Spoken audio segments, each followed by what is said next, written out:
author, adventurer, and entrepreneur coach. So, what is an adventure coach?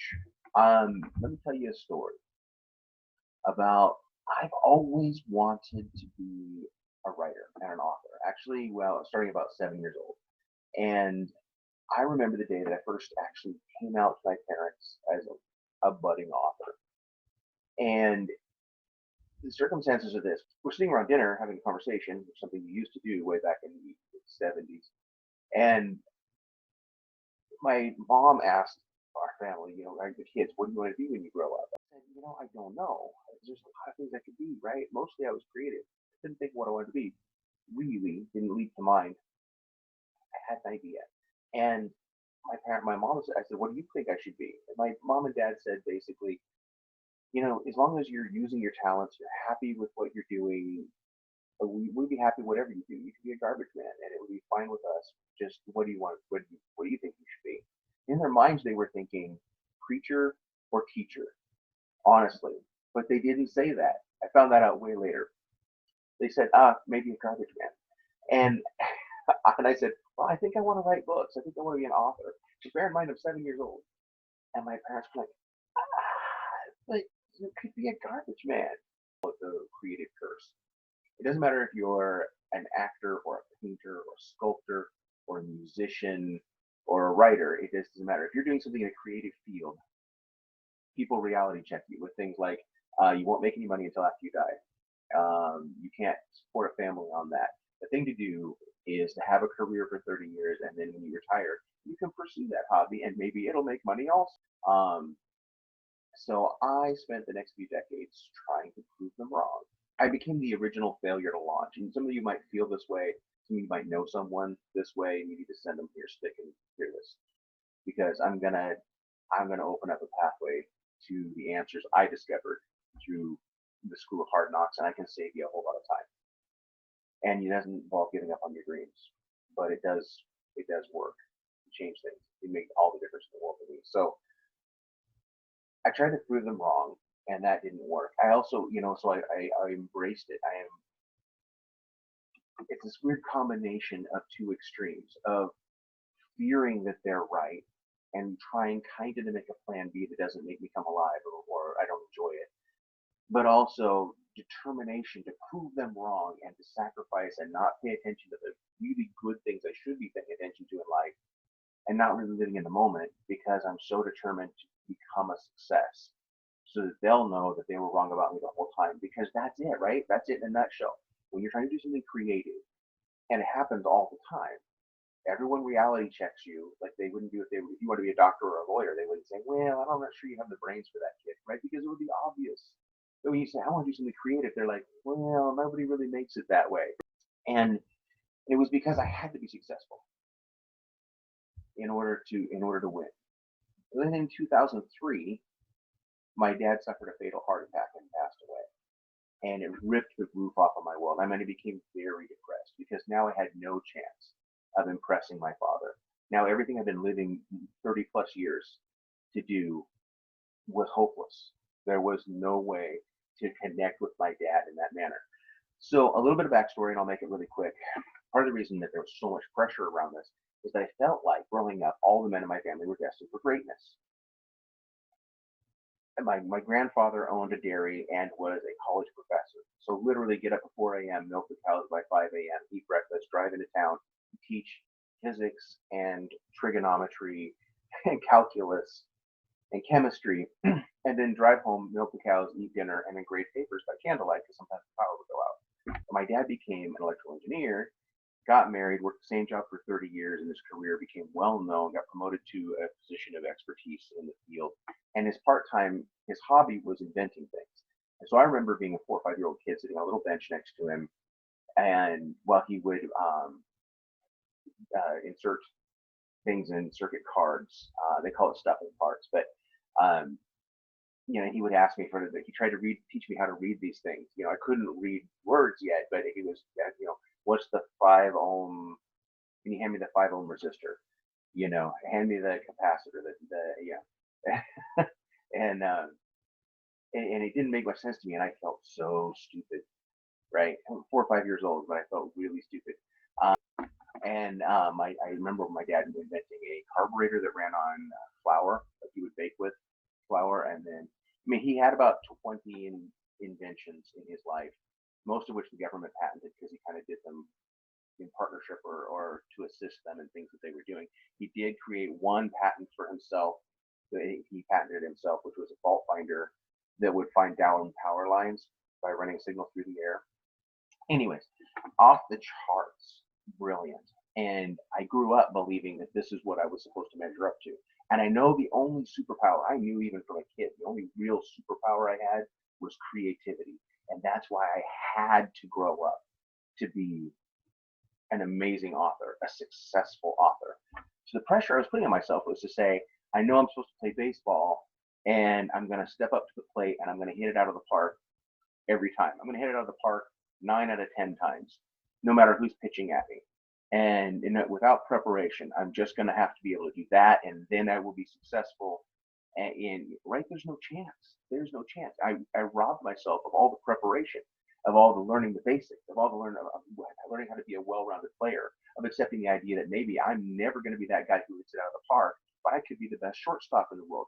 Didn't know, right? You discover things along the process of becoming something, and I robbed myself of that because I demanded of myself that I become successful. And I did this with an author. It wasn't enough to learn how to write. I had to write an award-winning, mega-selling author book. So that was the pressure I was putting on myself. When my dad died, that couldn't happen at all. And I went through, the long dark night of the soul, and I will spare you all the details. But it only lasted about 6 months, and all my coping mechanisms were stupid and obviously didn't work anymore. Everything I'd done to run away from my destiny and from reality didn't work. And so I got to a place where I had one of those conversations with God that I think most of us have had. If you are a Christian at all, you had a time when you knew it must be wrong, but I'm going to get in God's face. I'm going to put my finger in his face and say, you're not coming through for me, right? Which is completely erroneous, but it's a great way to start a conversation with God because he gets it. If you're upset, stop being quietly upset over here. Get in his face and say, hey, I don't understand, but I don't feel blessed. And I don't feel like this is okay. So what I said to God was, you took my father and I'm mad about it. And what he said back to me, and I don't know that it vibrated my eardrums, but I heard in my head and in my heart, I took him and I keep him.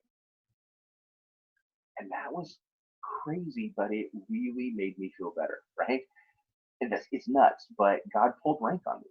He just said, basically, I'm still God. I've got this. I'm doing this. Not only that, but all of my plans for you are to benefit you and to bless you. And so, as painful as this is, you need to come to a place where you accept that I am doing for you what you need right now. And that was crazy. But what do you do with that? What do you do when God Himself goes out of His way to pull rank on you and say, "You don't get it, but I can explain it"? So I said, one thing is obvious to me, and because he kind of was indicating, "What do you want?" Kind of asking that question, "What do you want?"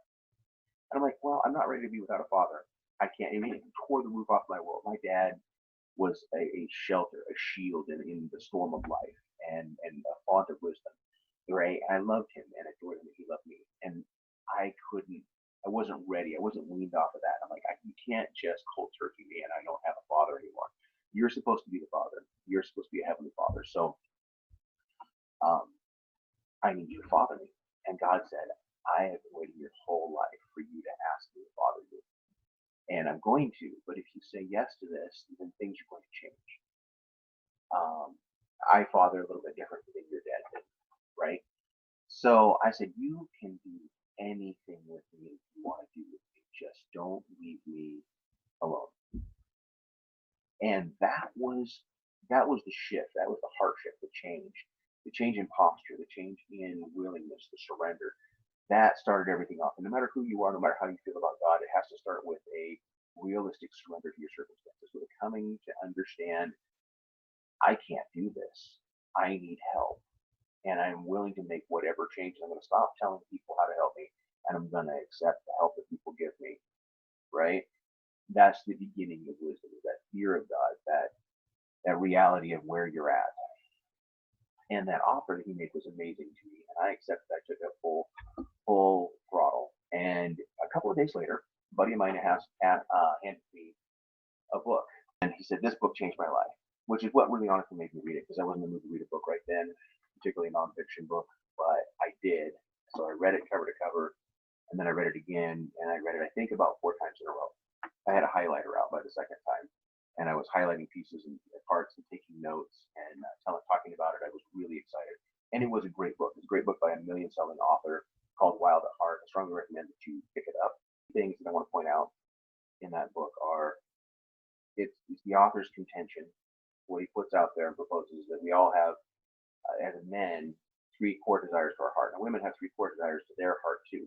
I'm not really qualified to speak on the core desires of a woman's heart. The core desires of a man's heart, and I believe this is 100% true, is a beauty to rescue. And that, by the way, women are offended by the term of being rescued, but it's really about coming true. You want to come true for your family. You want to come through.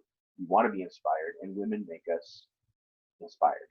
We can hit the ball further when a woman's around. We can climb higher. We can work harder at the end of the day when we're exhausted.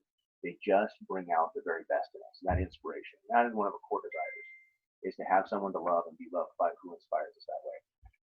Another one is a battle to fight, a cause or something, an occasion to rise to. These things make us come alive when you have to rise to the occasion. When somebody needs to say something, even if it costs them, and you step up and you do that. When you stand in uncertain circumstances and you do the right thing, you inspire others, but mostly it also puts a draw on heaven to pull into you what you need to share to other people, and that makes you come alive. But the third thing is an adventure to live. You need to have something, some theme to your life, an understanding that you are going somewhere, that no matter how sucky the past was, it is preparing you for the next big thing. That the down times are just where you're at in the story, and that it cycles back up. That there's a rhythm to life, and it all makes sense if you understand what that rhythm is, and if you're walking with a loving father instead of doing it on your own. And what I realized pretty quickly was that if I could identify my adventure and engage with my adventure, it would reveal the other things to me. And it did. It's worked out. I have a loving wife now. I stopped being chronically single, got married. I have a beautiful daughter who was married. Kind of bring the story full circle. My daughter, I was terrified of hospitals. My dad, when he passed away, they took him to a hospital, and I sat there for many hours waiting to find out that he had passed away the whole time before they even brought him in there. And that was a challenging emotional experience that just sort of stung me and stayed with me. My daughter was born 8 weeks early, and my wife and I, we were newly married. So this is less than 9 months after our marriage that my daughter was born. And so my wife had to be in the hospital for a week, and then my daughter was born. She was in the NICU for a month, and then we took her home. It was a brand new baby girl, fully healthy and stuff. But I was spending most of the day in a hospital every day for over a month, for 5 weeks, and speaking for 4 hours, and then coming back, going into the hospital, and just being in that environment. And it was a bull in a china shop. It was uncomfortable, and I was calling on God every day to give me the strength to show up as the better man that I had been the day before, to have patience, to have kindness, to have love, to expand who I was, to fill the need of that circumstance. Key point number one, you have an adventure to live. You have a reason that you're here. It's a purpose, and it should create a theme to the decisions you make and how you want to live your life. Key point number two, you have a loving father, and you don't have to do anything to impress him. You simply receive that, right? There is a flow. There's a flow of abundance in your adventure. All good things come from God, right? James 1:17, the Father of life. That's where the author of it all is. And Jesus is in your heart, so that's your access point to that. And God has plans for you. He knows the plans He has for you to promote you and not to harm you. And He's faithful to complete the good work He begins in you, right? So He is constantly trying to hand you something good, no matter what your circumstances are. Usually it's about making you someone who can stand up and be the right person in those circumstances. So God is trying to hand you something good.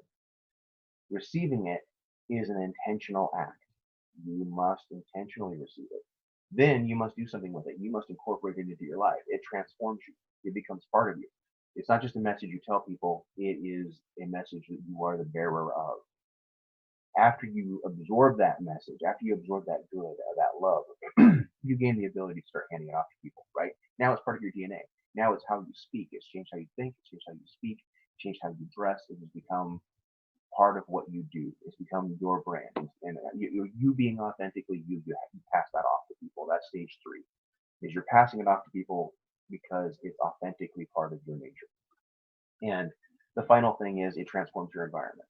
Your message, you begin to be the light. Doesn't matter how dark the world is, you are the light because it's shining out through you. So we live from inside out, and that's direction. And that's one of the 3 pieces: direction, vision, and rhythm, the syncopation and the adventure of it. Those are the 3 components of adventure: direction, vision, and rhythm. If you would like to learn more about this, there's a few ways you can go. And I will detail below um, what my next offer is. I've got some classes coming up. I've got some challenges coming up. There's some one-on-one coaching opportunities. Right below this, I will put a link to my calendar page. And if you want to call me, if you want to have a one-on-one discussion, if you have questions, I would love to hear them. And if you take advantage of that and ask me questions and start this dialogue, just schedule a Calendly appointment. We will jump on the phone or a Zoom call. That's the way to access me. And I will answer your questions.